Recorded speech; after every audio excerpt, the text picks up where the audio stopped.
Yun, so ngayon maglalagay tayo ng lugs. Ngayon gamit natin dyan na flathead pins para sa lugs. So gamit natin glue B700. So yan lang. Tandaan lang para hindi kumalat.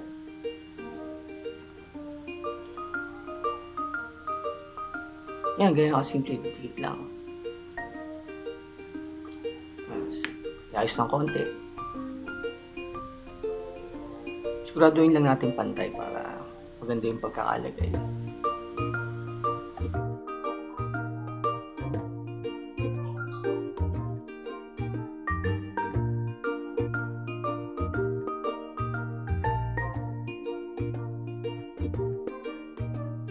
Yan, ganyan lang kasimple.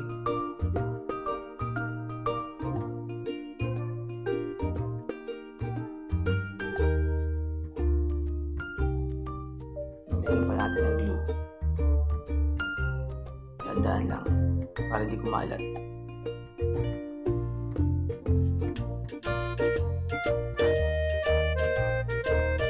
Lagyan pa natin ang konti.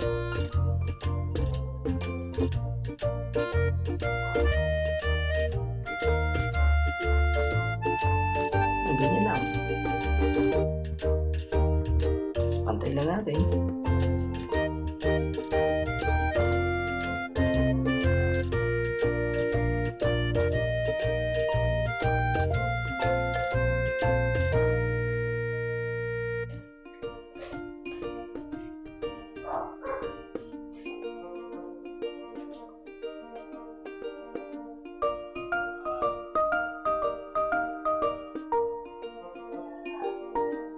Ito pa ang isa.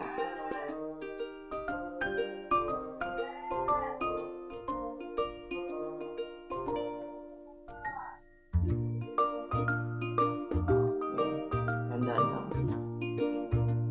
Minsan hindi pantay kaya minsan hahanapan natin ng kung saan siya side na pantay yung ginawa mo.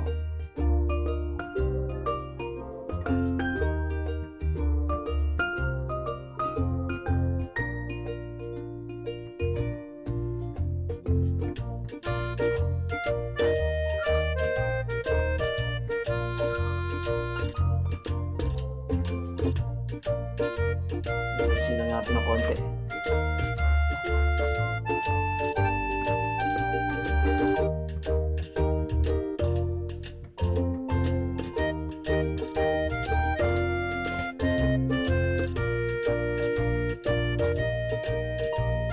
O yan, dito na lang. Masyado na mahaba.